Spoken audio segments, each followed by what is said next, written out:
Hey, and welcome back to Kingdom 360 with your host, the Grand Inquisitor Zane Venturi. Now, today we're going to be talking about the subject of payday loans. Now, it's coming to that time of year, November, where the festive season is coming. But not only that, because the temperature is dropping, your heating bills are going to go up and other such things, amenities and so forth. So I wanted to touch upon payday loans because there are people who are living on the poverty line or just below the poverty line, and in order for them to make ends meet, they may have to take out short-term loans from these payday loan companies. Now, what it is with these payday loans companies, they're actually geared to put you into debt. So they'll give you a loan, but if you default on that loan, they whack up the interest. But not only that, is if you do manage to pay it back, they encourage you to take more loans out, or if you do fall into debt, they'll give you another loan to cover the loan you took out. So it can spiral out of control, and you can end up paying a lot of money. You can end up losing your home if you own a home over a small debt.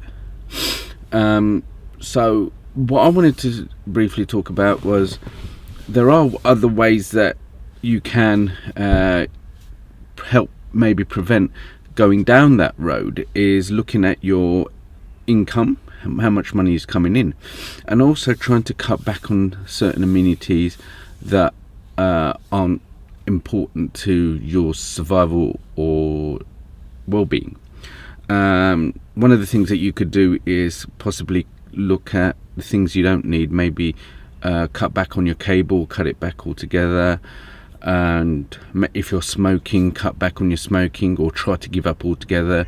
You're drinking, if you like to drink, cut back on that. If you're going out to the pub or something like that, wherever you can, see if you can cut back on, because in the end of the day, if you look at it, if your finances aren't healthy, chances are that whatever you're practicing in life isn't healthy. So if you're smoking and drinking, obviously these things aren't conducive to your health, but nor are they conducive to your financial health as well. And these things are tied together. Your mentality affects your finances, the bottom line. So however your mentality is geared will affect your finances. If you choose to go down a healthy road where your thinking is healthy, and then your outcomes will be healthy, and that is true for your finances as well. So if you can cut back or eliminate altogether your unhealthy practices and replace them with healthy practices, bottom line is you'll have also more financial leverage in your life. Also, because of if you've got kids as well, and if you're somebody who celebrates Christmas, you might be thinking to yourself, well, I don't want my children to miss out on Christmas. But if you're having to compensate for it, like give them a present for the short term, but will affect them long term in terms of you don't have money further down in the year to look after them because you'd spent so much out on Christmas, that short term gain will be a long term loss. And in the end of the day, the thing is that whether you think they'll lose out or not, it's all relative. It's all in the mind as well, because if you're financially crippled, they're losing out bottom line. I mean, it really upsets me when I see parents who complain that they haven't got money for their kids or electric or anything, and they're drinking alcohol and they're smoking cigarettes and they're taking drugs. And I'm like thinking to myself, well, it's self-inflicted. People say they like to have a drink or like to smoke because it's a way of dealing with their stress and so forth. But they're looking for an external way of dealing with their stress in terms of looking inside them internally to deal with their stress. And if you became an emotionally more wealthier person and looked inside yourself, you would find that you would less likely to need the smoking, the drinking, and the drugs, because of the fact that you're emotionally wealthy. And like I said, it would affect your finances as well. And as for them losing out, again, if you're looking for external ways to make them happy instead of looking at them internally, you're going to find that in the end of the day, yes, they're not missing out on worldly goods, but they're missing out on who they are on an internal level.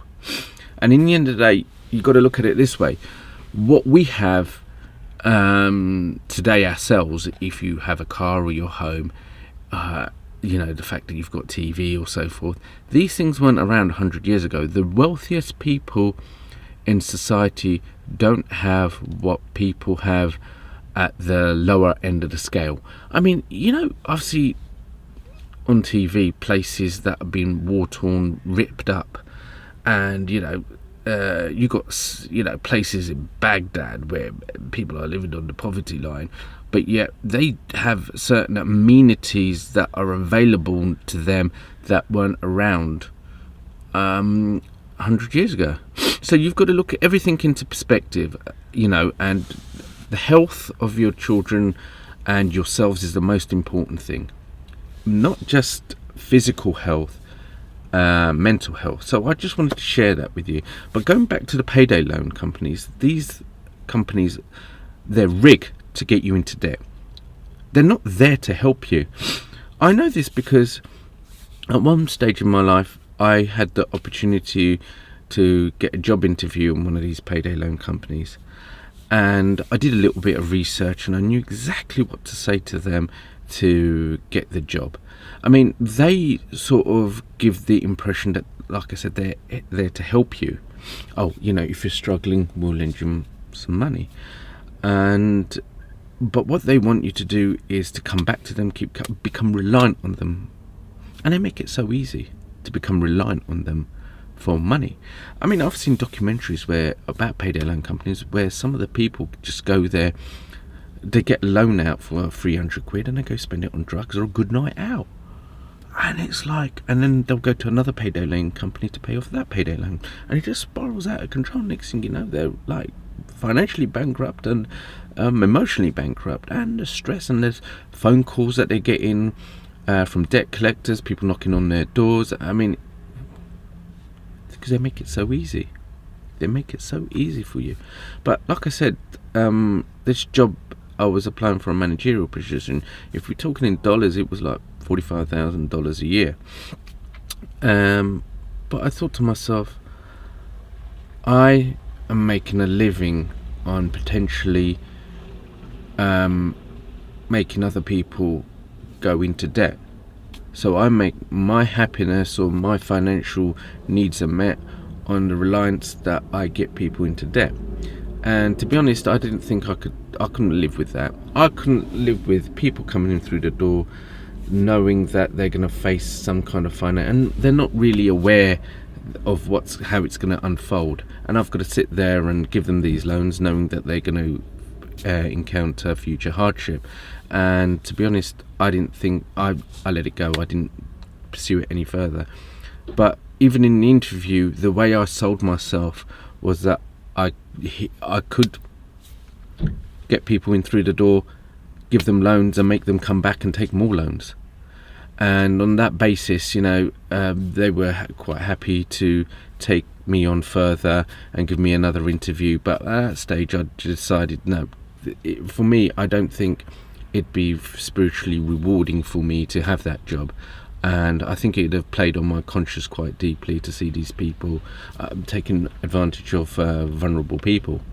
So please think about what I've said to you guys. If you are in financial need, look at ways of maybe cutting back on things that aren't essential. Obviously your food, clothing, rent and electricity, water, these things are amenities that are essential to you, and everything else outside that is a luxury.